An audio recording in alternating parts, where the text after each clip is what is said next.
공수처가 법원으로부터 윤석열 대통령에 대한 체포영장을 다시 발부받았습니다. 마지막 집행이다. 이번에는 잘하겠다. 오동훈 공수처장이 그렇게 밝히긴 했는데 어떻게 될지 개혁신당 천하람 원내대표와 이야기 나눠보겠습니다. 안녕하세요. 네, 안녕하세요. 개혁신당 천하람입니다. 일단 과거로 돌아가서 1차 집행은 실패했어요. 공수처가. 네. 지금까지 공수처가 하는 걸 봤을 때 이 집행에 실패한 근본적인 원인은 어디 있다고 보세요? 능력 부족, 경험 부족이죠.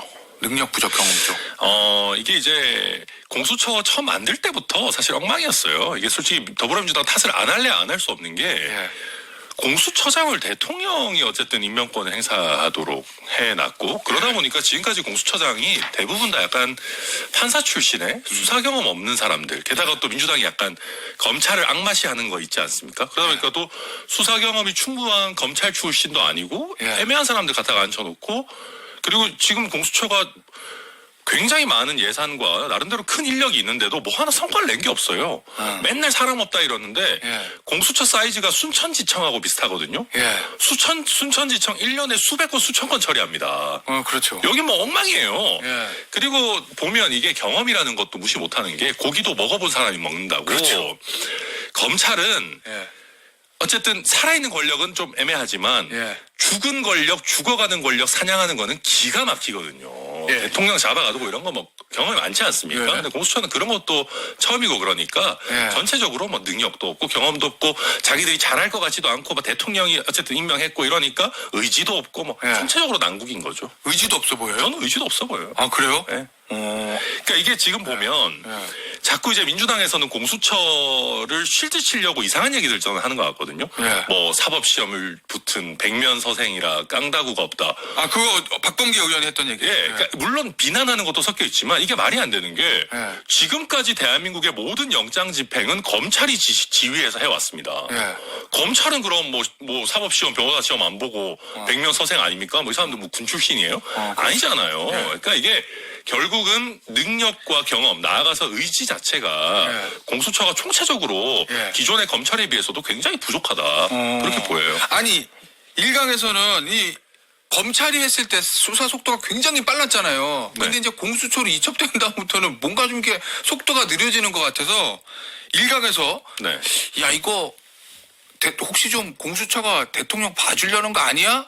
라는 의혹을 제기하는 언론도 있더라고요. 그건 어떻게 보세요? 저는 그래서 이게 공수처가 이첩해간 거는 결과적으로 굉장히 잘못된 선택이었던 것 같고요. 근데 이제 저는 공수처는 대통령과 지금 상황에서 그렇게 짬짬이 해서 의도적으로 사건 처리를 지연할 정도의 정무 감각이나 어떤 능력도 없다고 생각합니다. 아, 그래요? 그건 그냥 결과론적 해석이라고 생각하고 그러기에는 너무 무능하고 그러니까 이게 아쉬워요. 그러니까 검찰, 경찰은 본인들 그 어떤 기관의 명운을 걸고 수사 대결을 하고 있었거든요.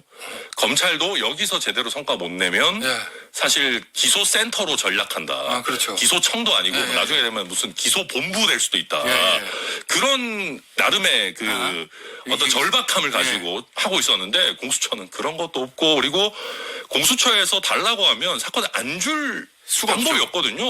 그러니까 지금 그런 어마어마한 권한을 가지고 가져가 놓고 뭐 답이 없는 거지. 그러니까 능력에 비해 과도한 권한과 법적 지위를 갖고 있는 게 지금 공수처인 거죠. 알겠습니다.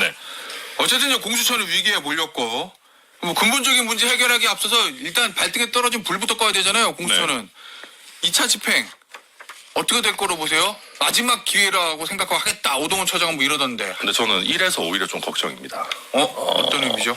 이러다가 정말 내전이 발생할까봐 사실 걱정이에요. 그러니까 지금 오동훈 공수처장도 거의 기관의 어떤 명운을 걸겠다라는 식인데, 지금 그래서 경찰특공대도 파견되고 뭐 경찰 레커차부터 시작해서 뭐 굉장히 많은 지원을 받고 있는 것 같던데 이러다가 정말 발포가 발생하면 어떡합니까? 그러니까 사실 그건 정말 어마어마한 내전 상황으로 가는 것이거든요. 물론 그런 각오로 해야 되는 거지만 지금 보면 공수처장도 핀치에 몰리다 보니까 어떤 의미에서는 무리한 지휘를 할까봐 오히려 저는 약간 겁이 납니다.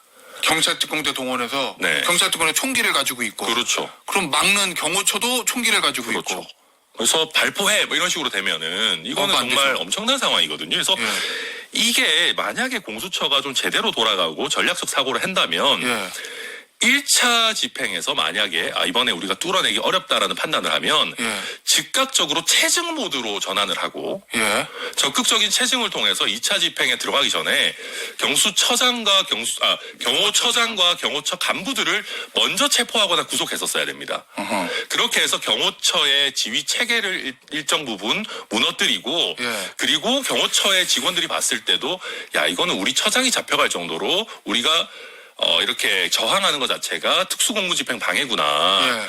라는 걸 명확하게 한 상태에서 2차 집행을 진행한다든가 하는 어떤 전략들이 있어야 되는데 1차 집행은 너무 맹물로 들어갔다가 몰리니까 2차 집행에서는 야 이번에 우리 실패하면 큰일 난다. 무조건 뭐 좋아 빠르게 가 느낌으로 무조건 강경진압 모드로 들어가게 된다면은 예. 저 굉장히 불행한 사태가 있을 수 있다. 그래서 저는 예. 이번에 만약에 발포해야 되는 순간이 온다면 물론 강경하게 영장을 집행해야 되지만 예. 저는 오히려 이 경호처의 간부들부터 체포하거나 구속하는 전략도 한번 생각해 볼 봄직하지 않나 그런 말씀을 드리고 싶습니다. 의원님, 이거 진짜 얘기 들어보니까 보면은 양측의 무력 상황에도 뭐랄까 창과 방패 창이 더 날카로워지고 방패는 더 두꺼워진 거잖아요. 그렇죠. 총기를 수대한 경찰특공대 투입. 그러면 경호처는 철조망에 차벽 더 쌓고 경호원들도 또 총기를 가지고 있으니까 그러면은 총기를 소지한 두 개의 국가기관이 대치하는 사상 초유의 상황이거든요. 그렇죠. 12.12 이래로는 없었던 것 같은데요. 정말 그러네. 대한민국 헌법, 그러니까 헌법이 제대로 작동하는 상황에서는 단 한 번도 없었던 일입니다. 이거는 예. 정말 말 그대로 국가기관 간의 내전 상황이 되는 것이거든요. 예. 물론 일선에 있는 경호처 직원들이나 우리 경찰들도 예. 최대한 조심하고 그렇겠죠. 그런 상황이 올 때 자제력을 발휘할 거라고 생각하지만 예. 저희는 굉장히 지금 일촉즉발의 상황으로 가고 있다. 걱정이 됩니다. 앞서 한지아 의원이 결국 이 문제를 해결할 상황이 악화되지 않게 해결할 사람은 대통령이다. 그럼요. 대통령이 키를 쥐고 있으니까 나와야 된다. 네. 스스로 조사를 받아야 된다. 이렇게 얘기를 했는데 나올 것 같아요. 제가 봐도 이런 부분들에 있어서는 대통령이 일정 부분 수사기관에 좀 움직일 수 있는 공간을 줘야 됩니다. 계속해서 거부만 할 것이 아니고 예. 출석해서 수사 받을 테니 영장 집행은 좀 미뤄달라든가 그런 식으로 어떤 여지를 줄 수 있잖아요. 예. 지금 체포영장이기 때문에 구속영장이 아니라 어쨌든 자발적으로 출석해서 조사를 받겠다라고 하면 예. 공수처 입장에서도 부담이 없죠. 부담이 상대적으로 덜하죠. 우리 뭐 법률가들이 알지만은 바로 또 48시간 내에 구속영 쳐야 되는 뭐 이런 그렇죠. 부담. 예. 그렇기 때문에 약간 움직일 수 있는 여지들이 있는데 예. 결국 그걸 윤석열이 결자해지를 안 하고 있고 그리고 거기에 대해서 오히려 여당의 의원들은 대통령에게 오히려 프레셔를 줘야 되는 상황인데 예. 지금 거기서 인간방패가 돼서 쉴드를 치고 있고 예. 오히려 더 안에 편안하게 있을 수 있도록 하니까 지금 일이 산으로 가고 있는 겁니다. 그 말씀하신 대로 의원들 40명이 관저 앞에 갔어요. 네. 얘기를 들어보면 우리는 윤석열 대통령을 지키러 온 게 아니라 사법체계, 이 법치주의를 지키려는 거야. 영장 자체가 불법 영장이니까 그거를 막겠다는 거지 대통령 개인을 지키려는 게 아니야. 이렇게 얘기하면서 가 있습니다. 자기들 대법관이에요? 그래요. 무슨 뭐 정신 나간 소리예요. 그러니까 이게 항상 그런 얘기 하는 거는 상대방이 불법이라 그럽니다. 근데 이게 수사기관이 긴급 체포하는 것까지는 그래 뭐 니들이 그렇게 하든지 말든지 그러라고 하는데 예. 법원이 발부한 영장에 대해서 이렇게 하기 시작하면은 예. 저 이렇게 얘기해 볼게요. 국회의원은 아주 비싼 경호원 인간방패 역할을 항상 할 수 있습니다. 보세요. 예를 들면 저 국민의힘 사람들이 약간 싫어할 만한 시나리오 한번 대볼게요. 예를 들면 불법 파업을 하고 있어요. 어디서. 네. 그래서 법원에서 발부한 영장을 가지고 경찰들이 막 정말 와서 경찰 특공대도 출동하고 노조의 수뇌부를 체포해야 된다. 영장을 받았다 법원에서. 근데 예를 들면 진보 성향의 의원들이 다 거기 가가지고 인간 스크럼을 짜고 이 영장은 내가 봤을 때는 이거 불법이고 노조 탄압이다. 그렇게 하면서 그걸 막는다. 그런 상황에서 국회의원은 못 드러낸다. 그러면 앞으로 이 노조를 보호하는 거든 뭐 대기업 뭐 회장을 보호하는 거든 국회의원은 법원이 적법하게 발부한 영장에 대해서도 내가 인간 방패를 해줄 수 있다는 거예요. 이게 말이나 됩니까? 그럼 그게 아니 국회의원은 법 위에 있습니까? 법원이 발부한 영장보다 위에 있을 수 있는 사람은 없어야 돼요. 법원이 완벽해서가 아니라 예. 법원이 발부한 영장에 저항을 하기 시작하면은 예. 이거는 말 그대로 헌법 질서가 무너지고 내전 상태로 돌입하는 거예요. 사법 체계에 순응하지 않게 되면 그렇죠. 예. 사법 체계를 완전히 싸우겠다라는 건데 예. 영장에 불만이 있다면 거기에 대해서 절차상 사법 체계 안에서 다퉈야지 예. 국회의원들이 가서 물리적으로 막을 건 아니다. 그래서 저는 약간 계속 이 사람들 이러면 예. 저는 좀 궁금해요. 어. 제가 들어가는 것도 막을까 과연. 예. 저라도 거기 간접 가가지고 예. 경호처 사람들이 맞겠죠. 저는 아마 야당 의원이니까.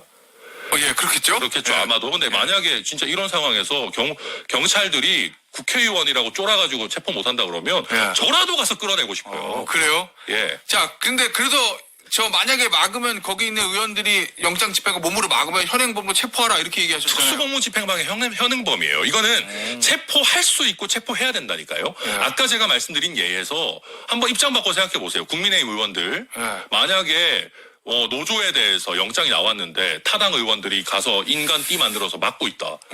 그러면 그냥 그거 뭐 의원이니까 어쩔 수 없지 그럴 예. 겁니까? 말이 안 되는 소리죠. 알겠습니다. 자, 그런데 그 의원들이 거기 40명 가 있을 때 뭐 도시락 먹으면서 밖에 있었다고 그러던데 보도 보니까 대통령이 관저로 올라와서 추운데 식사라도 같이 하자 그랬더니 그거는 모양새가 좋지 않아서 안 됩니다 그랬다는 거거든요.